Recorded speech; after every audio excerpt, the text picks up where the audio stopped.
so 1-1, okay, linear. We were talking about linear and quadratic functions. So there's 3 terms in there for chapter 1, linear, quadratic, and then the word function. So let's talk about linear. We just said linear would be forming a line. Fletcher, give me an example of a linear function and or equation. Y equals mx plus b. Okay, awesome. Y equals mx plus b. That is which form of linear? You're absolutely right. That would be a slope-intercept form. Okay, so again, like note-taking wise, like if you know that, you just have to decide from now, like what do you want to write down? What would be helpful? It is proven that writing stuff down commits it more to the brain. But if you're like, yeah, I already know that, I'm good, that's fine too. It's kind of, I give a lot of leeway here. So if we said y is equal to 2x minus 7, we know our y-intercept. What's our y-intercept in there? -7. -7, and the slope is 2. Okay, and we're going to cover that a little bit more later actually. What's another form of a linear? That's slope-intercept form. And then there's other forms of linear. X plus y equals 2. Yeah, and I'm going to go ax plus by is equal to c. Yes. You said x plus y is equal to 2. What do we call this form right there? Standard or general form. Standard or general form. And in standard or general form, there are no fractions and no decimals. So if you do have a fraction or decimal, you would want to get rid of those by multiplying everything by something. So the example here, yeah, x plus y is equal to 2 is a good example. Do you remember slope format in general form? There's a little slope equation when it's in general form. The slope equation negative a over b. That can be kind of helpful when you're trying to find the slope of a line and it's in standard form or general form. You could just use that negative a over b to find that. Since we're talking about that, we might as well throw up the other two. Might as well just throw up. Check that one out. Yeah.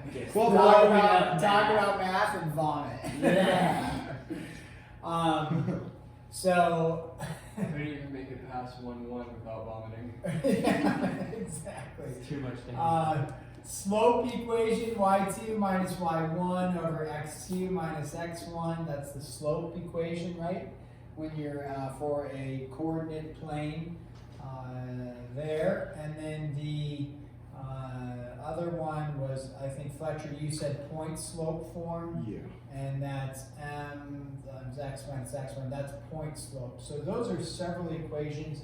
There is an intercept form that we'll talk about in 1-3. If you remember it, it can be useful. If you don't remember it, not often used. But it could be if you knew the intercepts. It's a form that can be helpful, but not usually worked with a whole lot. So we'll talk about that in 1-3. So these are all, linear equations, all different little equations that we can use when we deal with linear functions. Eventually we'll talk about quadratic. Quadratic means, what kind of graphs do quadratic functions form? Curved ones specifically. Parabolas, yeah. We're not going to talk about those right now because we're going to stick with the linear stuff for 1-1. But quadratic, yeah. So when you think, and you can write this down if you want, but if I gave you 2x plus y is equal to 7. Linear, quadratic, nonlinear. Yeah, linear, okay? If I gave you x, y equals, let's say, 17. Linear. No. Oh, because It's not nonlinear. It's nonlinear. It's not quadratic, but why is it nonlinear?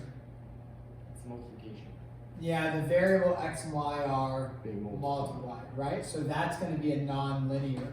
If you see something like x squared plus 3y is equal to 4, linear or nonlinear? No. Nonlinear. Okay, not the x is being squared here, so that would fall into our quadratic category, but it's a non-linear is what we're thinking of there. Okay, so you should be, what about this? Y is equal to 7. Linear. Okay, we're going to talk about that. What about x is equal to negative 2.5? Linear as well. Yeah, you bet. So those are all, that's a linear, non-linear, non-linear, linear. So just recognizing that's kind of like as you get into pre-calc, there's kind of this understanding, I guess, is that you, as we work with them, that you'll start recognizing, oh yeah, that's a linear, that's a quadratic, and there's understanding with that. It's kind of that next level of we don't have to explain what each graph is, or you're like, oh yeah, that's going to form a line. Okay, so let's talk about these two since we reference those. These are two kind of unique linear equations, right? Y equals something and x equals something. What kind of lines do those form? Vertical and horizontal. So let's talk about the vertical. With a vertical line, okay, a vertical line, is it x equals or is it y equals? X equals. So a vertical line is going to be x equals something. I write this, right? Something with no y value in there, right? That's going to be a vertical line. What's the slope on a vertical line? Undefined. Slope is undefined. So slope equals undefined. Okay? And the reason why your slope is undefined on a vertical line, because we think through this, describe slope for me. Rise over run. Yeah, it's rise over run, right? So we say, hey, it's my rise over my run. Well, when you think about a vertical line, or like you're jumping vertically, right? You're going up. If you just go up, you do some amount of vertical change, and then you come back down, you did no horizontal change. Therefore, your run is 0. Can you divide by 0 in math? No. Therefore, it's undefined on the vertical. And that equation, x equals like negative 2.5 or whatever it is, if we use that same one in order to graph, x equals negative 2.5, negative 1, negative 2, negative 3, so it would be a vertical line. It's all the x values that are at negative 2.5. So you go over to negative 2.5 and it's all the vertical, all the x values at negative 2.5. A horizontal line then is going to be not x equals something, but it's going to be y equals something, right? With no x, right? So it's no x involved. And then the slope on that horizontal line, what's the slope on a horizontal? 0. Slope is always going to be 0 on a horizontal line. And you think about that again, the rise over the run, if I just write that here. And on a horizontal, like if I walk, I'm walking a horizontal distance, but I'm rising 0, right? Because it's a horizontal line here. Right? The plane here on the ground is horizontal. There's no rise to it. So if there's no rise, I'm not going up a mountain or down. If there's no rise, then the rise is 0. 0 divided by anything is 0. So that's where we get that. And we say y is equal to 7 was our example from there. So you would go, where's your 7? And then it's going to be a horizontal line at 7, like that. Okay. So those are two unique lines that we get into. When we talk about, maybe let's talk about graphing a line. Again, this is, you can use a calculator, but our goal would be an understanding without a calculator how to graph a line. What's the most basic way, if you forget like all else, what's the most basic way to graph a line, or any equation for that matter? Pick 2 points. Yeah, pick for a line, you get 2 points, right? And so we'll pick an easy one to work with. When I say easy, because it's going to be divisible by 3, 4, and 12 work nicely together. So if this was your equation, you know it's a line. The most basic way to graph it is an XY T chart, right? And in the XYT chart, the most basic, usually a very easy way to graph it is using the intercept method, because a line, unless it's, I mean, if it's vertical, it only has an x-intercept. If it's horizontal, it only has a y-intercept. But otherwise, it's going to have multiple, not multiple, it's going to have an x and a y. So the intercept method is plug in 0 for x, get out something for y, plug in 0 for y, get out something for x. So if you plug in 0 for x, you just cover up the x, right? 3 times 0 is 0. What does y equal? 3. If you want to plug in 0 for y, you cover up the y, and what does x equal? 4. And so now you have your 2 points. So when we think about this, when x is 0, you're finding a y-intercept.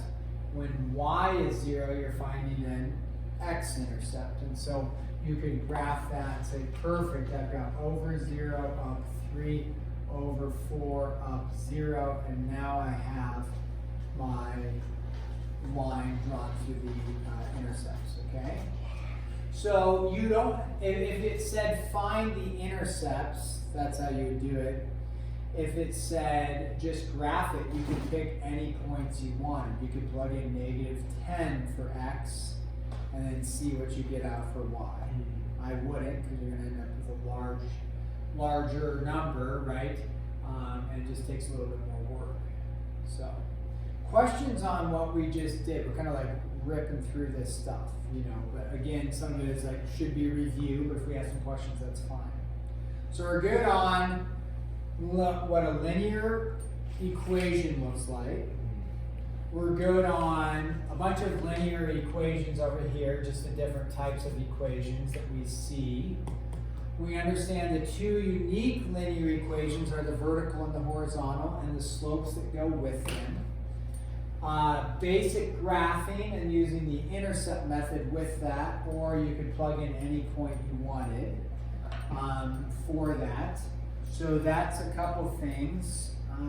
Let's talk about intersection of lines, plural. Let's say we have two equations.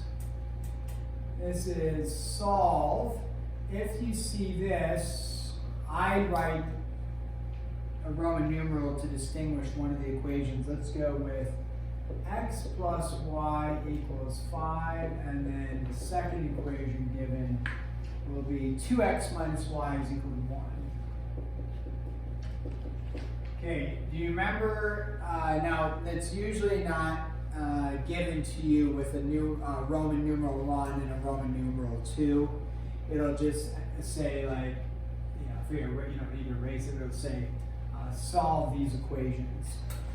What they're referring to is two equations working together, which means you are looking for the intersection point, a system of linear equations.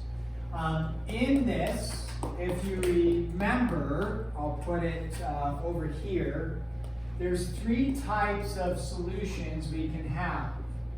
Remember the 3 types of solutions you can have when you do a system of linear equations. Fletcher, name one of them. One solution. Yeah, so you could have a line here and a line here, and they intersect at one spot. Okay? Hazel, or go ahead, Gold, name another one. No solution. No solution would be where your lines are parallel, right? Ooh, now, if they're good. parallel, that's pretty good. What do we know about the slopes of parallel lines? They're the same. Yeah, so this slope is equal to this slope. So if your slopes are equal, they may be parallel, but it could also be the third option, which is what? Infinite solutions.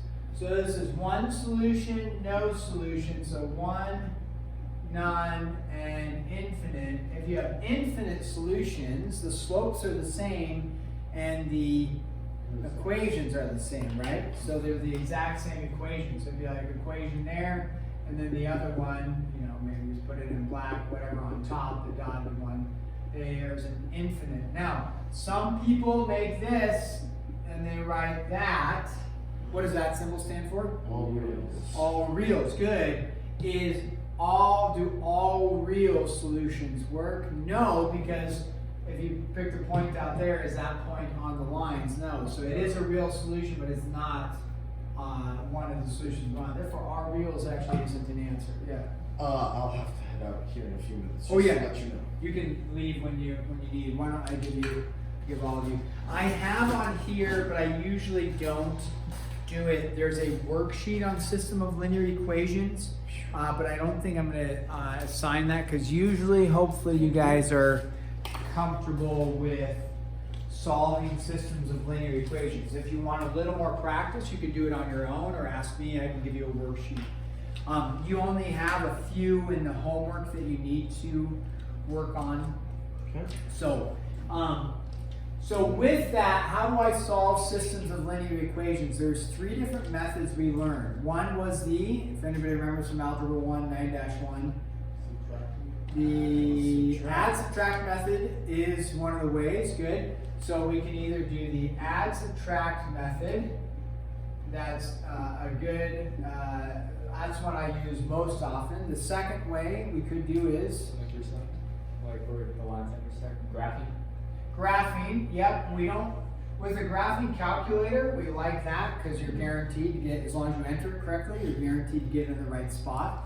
The only cumbersome part of the graphing method with your graphing calculators, you need them in the y equals format. Now on Desmos.com, did you guys mess with Desmos? If you remember, we did that a little bit last year. I don't know if we did in geometry. I did in my summer course. Yeah, in the summer course. Desmos, you can enter it in like a standard format, hit enter, and it graphs it. So that's nice, but we don't use that in here. The graphing method by hand is not great, right? Because does it intersect? Did you do it correctly? Where's it at on the graph? That one's not great. What's our third method? Yeah, substitution. When does substitution work really well? Why? Well, when there's one extra line. When there's no, what's the word for? Which one? Substitution.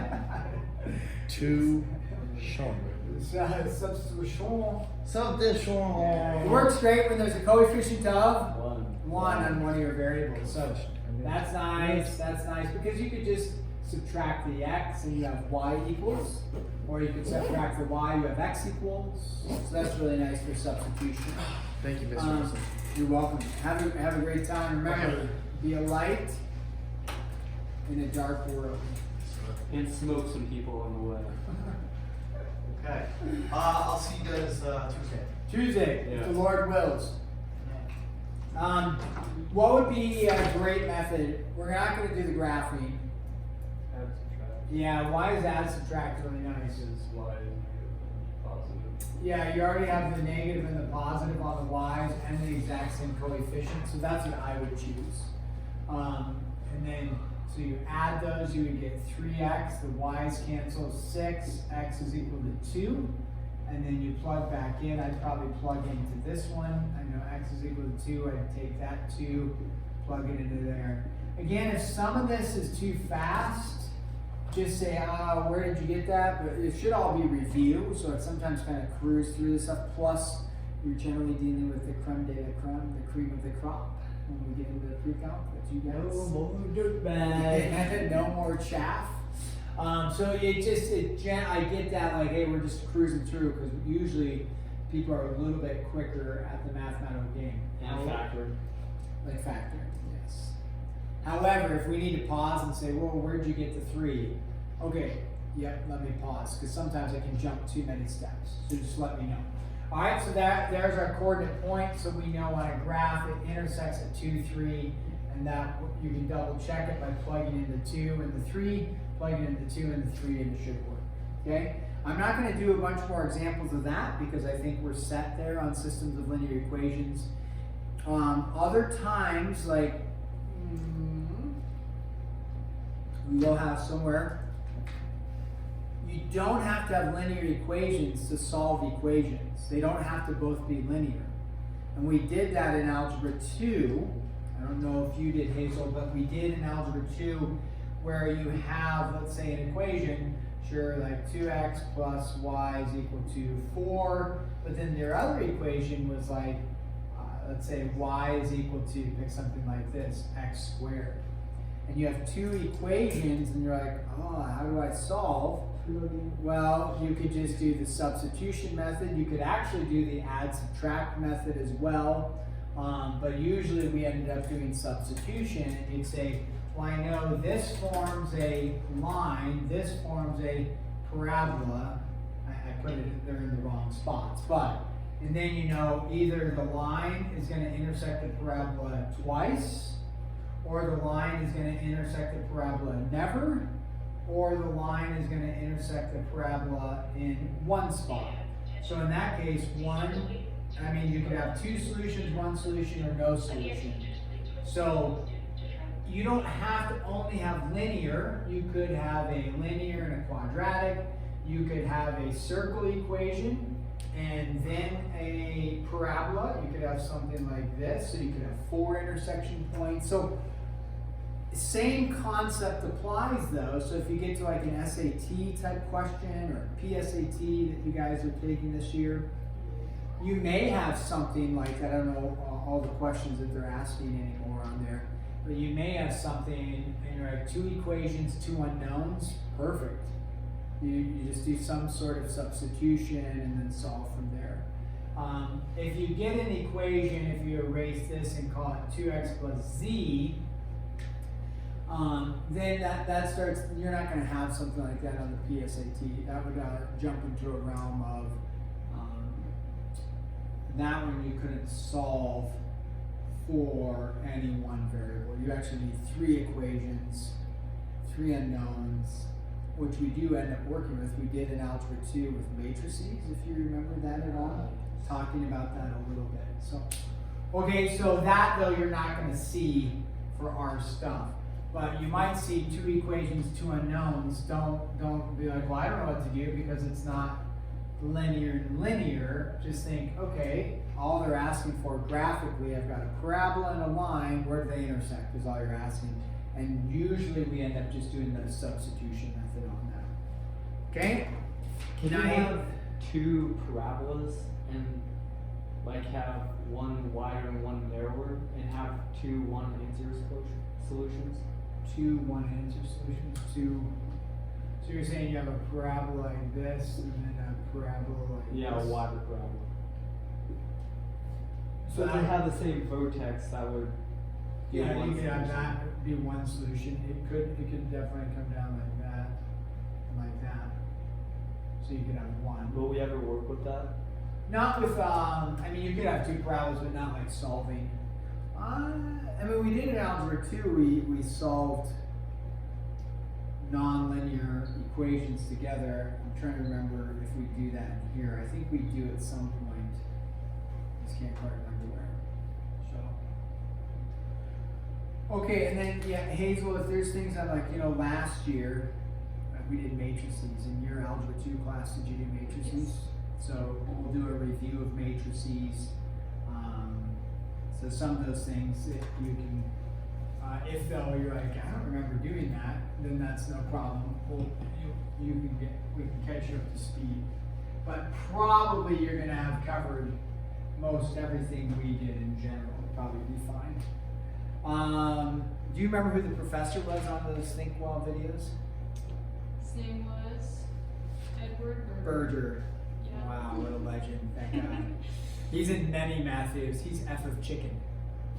That guy! Yes. F of Chicken. We'll show Chicken. Hazel. F of Chicken. He's awesome. I don't know if you liked him. I think he's really funny. Yeah. He caught me off guard sometimes. You what? He caught me off guard sometimes. Oh. His jokes, but yeah. Hello? All right, distance formula in geometry. How many times did you have to memorize the distance formula? Once, and then you had it, right? Yes. So the distance, d equals Square root parentheses y2 minus y1 squared plus. Oh, what a nightmare. What a nightmare. So the distance formula, the key is with the distance formula is this is for a XY plane. The key to remember is all you're actually doing is the quadratic formula, right? And so if this is x1, y1, and this is x2, y2. Did you mean the pi fact? Yeah, that's the quadratic formula.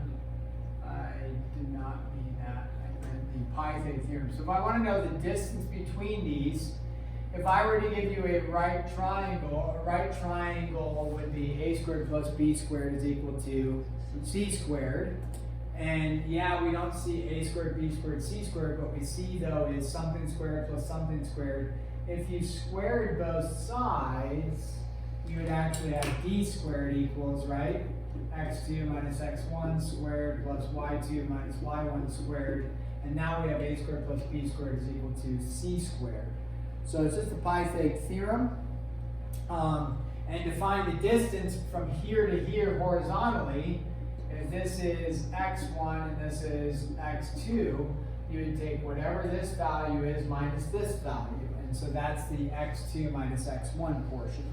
So if you can just remember it as the pi-theta theorem, then the distance formula usually you can memorize, thinking of it as the pi-theta, but on an xy plane. The challenging part as you get farther in mathematics, a lot of times is not the math, because most people, even if they're not great at math, could do the pi-theta theorem. I give you a right triangle, right, and I say, okay, this is 5, and this is 4, and what's this? And they can usually go 4 squared plus 5 squared is equal to, we call that c squared, and they punch it into a calculator, right? 16 and 25 is 41. I did my math right, so c is equal to the square root of 41, and they figure out what that is as a decimal, 6.5 or something. So usually they're good with that. The challenging part is in like pre-calculus, calculus, as you go farther is there's more stuff that looks like this, and there has to be a little bit more understanding of the basic concept with some numerical values, and all of a sudden it gets into some letters, and you have to understand, oh, how, like this looks funky and different, but oh, it's just the pi-theta theorem. That's all it is. And it's, where does the x2 minus x1 come from? Well, you're just subtracting the distance, right? That's all. So you're finding the distance of something. Or the length, I should say, of like this side to this side, and then this side to this side. You're just finding the length. So it's not necessarily too complicated, but you're using letters and understanding the formulas and things like that, so it can become a little bit more challenging for sure. Midpoint formula, that's just finding, right? The midpoint formula is finding the average between your x's and the average between your y's. And so how do you find average of something? How do you find the average of two things? You add them and divide by number of numbers. So if there's only two things, right? You add the two things and divide by 2.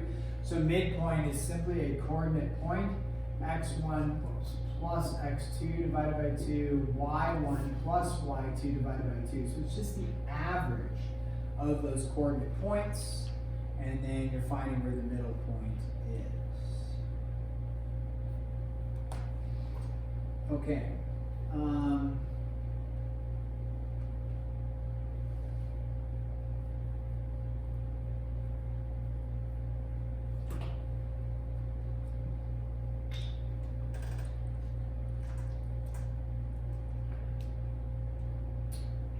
You gotta go in here.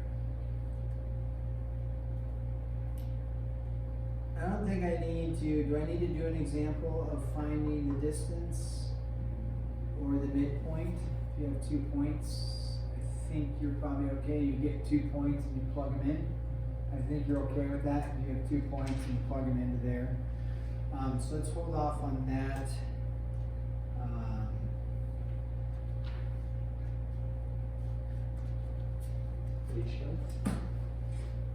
You have your homework. You know how to do system of linear equations.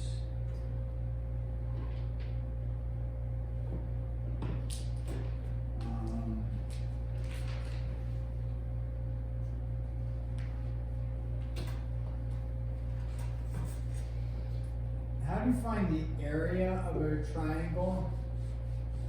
Base times height divided by 2. Base times height divided by 2, where the height, the altitude of a triangle always forms what type of angle measure? 90. So you have one problem, like you have to graph the line, and then the line will be, you find the x and y intercepts of the line. And so you find this and you find this, and then you need to find the area of the triangle formed with the origin. And so, you know, if this is 4 and this is 8, and then here's your origin, how do you find the area of that triangle? Just so 1/2 base, which would be 8, and then height, which would be 4, right? And so you'd have 16 for the area. So you have to graph a line, and they say find the area, and where this is the origin, and then you're using your intercepts to make your triangle like that. So, but that has to form a 90 for the area. But you have one problem like that. So let's just stop there. I'm not going to do a bunch of examples. I think I've given you enough to at least get started on. We'll plan on, so as not to burden you with homework over the weekend if you are busy. We'll just plan on having this due on Wednesday, 1-1. But we will be going on to 1-2 on Tuesday.